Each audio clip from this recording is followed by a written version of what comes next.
Let's dive into the most important prepositions according to the paper point of view for class 10th. So let's discuss in this video. First of all, we have the word in, where we can use in. Simply, when you see something is enclosed the enclosed structure, यानी कि कोई भी चीज़, जब कोई भी चीज़ हो सकती है वो अगर किसी इनक्लोज्ड स्ट्रक्चर के अंदर है, यानी कि जस्ट लाइक रूम, अगर एक कमरे के अंदर है, एक जगह है जो कि बिल्कुल चारों तरफ से बंद है, एक कंटेनर टाइप चीज़ है, तो हम वहाँ पर इनका यूज़ कर सकते हैं. फॉर एग्ज़ाम्पल हम देख रहे हैं कि we have a dog, the dad dog is in the box, यानी कि इन द बॉक्स मतलब वो यानी कि डब्बे के अंदर है. ठीक है, तो एक इनक्लोज्ड स्ट्रक्चर होना चाहिए फर्स्ट ऑफ ऑल, चारों तरफ से बंद होना चाहिए. और अगर वो चीज़ जो आप देख रहे हैं कि वो उसके अंदर है, तो फिर आप इनका यूज़ करेंगे. अगर आपसे कोई पूछता है वेयर इज़ योर बुक, तो आपकी बुक अगर बैग में है तो आप कहेंगे माई book is in my bag. तो अब देखें कि बैग कैसी चीज़ है, बैग चारों तरफ से बंद होती है. ठीक है, तो उसके अंदर एक चीज़ पड़ी हुई है, तो आप कह सकते हैं my book is in my bag. Next is on. On is use when we see that something is on something. ठीक है, एक एग्जेक्ट है जो कि किसी चीज़ के ऊपर है, तो हम वहाँ पर ऑन का यूज़ करते हैं. For example we can see that here is a dog that is sitting on the box. ठीक है, तो यानी कि वो कहाँ बैठा हुआ है, कुत्ता कहाँ बैठा हुआ है, डब्बे के ऊपर. तो इस सेंस में हम ऑन का यूज़ कर सकते हैं, यानी कि something when we see that on the surface और on the top of anything. तो इसका मतलब ये है कि हम वहाँ पर ऑन का यूज़ करते हैं. फॉर एग्ज़ाम्पल अगर आपसे कोई पूछता है कि वेयर इज़ योर लैपटॉप, तो आप कह सकते हैं my laptop is on my table. ठीक है, मेरे टेबल पर पड़ा हुआ है या मेरे टेबल पर मौजूद है. ठीक है, इस सेंस में हम ऑन का यूज़ करते हैं. आई होप कि यहाँ तक आपको समझ में आ चुका होगा. Next we have onto. Onto indicates actions.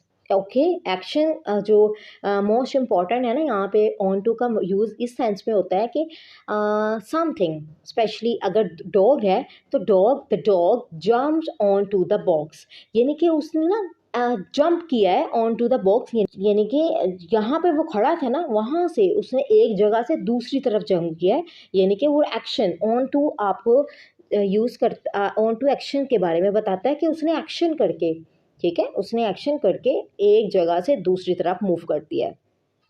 तो वैसे तो सिंपल हम उर्दू में देखेंगे तो हमें यही समझ में आएगा कि जो कुत्ता है उसने जो है वो डब्बे पर छलांग लगाई. ठीक है, लेकिन जब ऑन टू पे फोकस करेंगे तो ऑन टू आपको बताएगा कि उसने कैसे जंप लगाई. उसने एक जगह से दूसरी तरफ जंप लगाई थी, जिसकी वजह से वो डब्बे के पास पहुंचा. ठीक है, तो फॉर एग्जांपल हम इसको इस तरह से भी समझ सकते हैं कि ऑन टू का यूज़ इस सेंस में होता है कि जब हम देखते हैं कि एक चीज़ नीचे से ऊपर की तरफ मूव करती है तो ऑन टू का यूज़ होता है, लेकिन उसकी मूवमेंट ज़्यादा इंपॉर्टेंट होती है ऑन टू में. ठीक है, नेक्स्ट देख लेते हैं जी हमारा इनटू.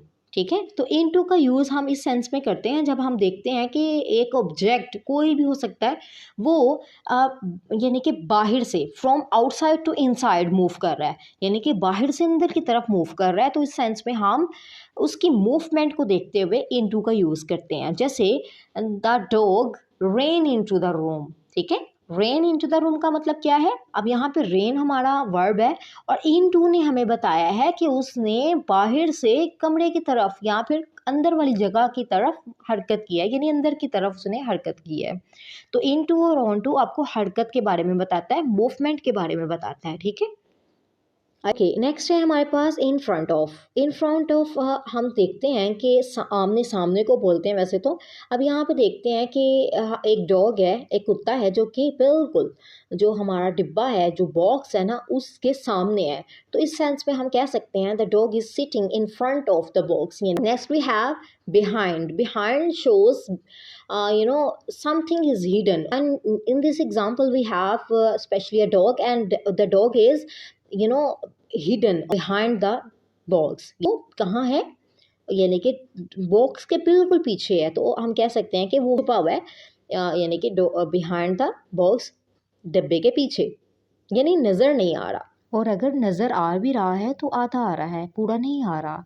इस सेंस में हम बिहाइंड का वर्ड यूज़ करते हैं। Next we have next to.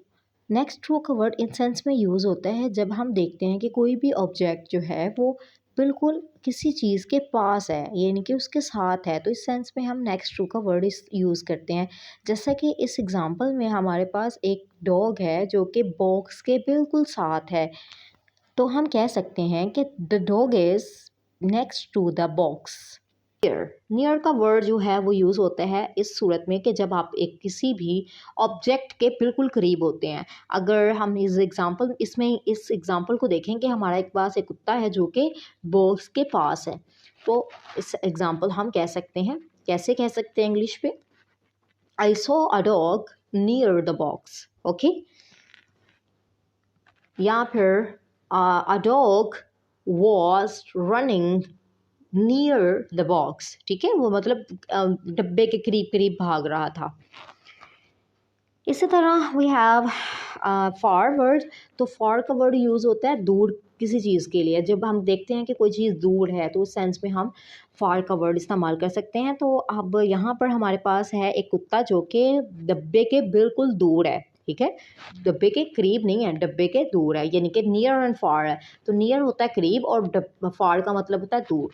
तो अब यहाँ पर कुत्ता हमारा जो है वो डब्बे से दूर है, तो हम कह सकते हैं the dog was running for from the box. Under का मतलब होता है किसी चीज़ के नीचे। जैसे इस डिब्बे के नीचे एक डॉग है, तो इसका मतलब ये है कि वो उसके बिलो है, यानी कि उसके नीचे है, वो उसके नीचे छुपा हो सकता है। तो इस सेंस में हम अंडर का वर्ड इस्तेमाल कर सकते हैं। तो हम कह सकते हैं the dog is hidden under the box.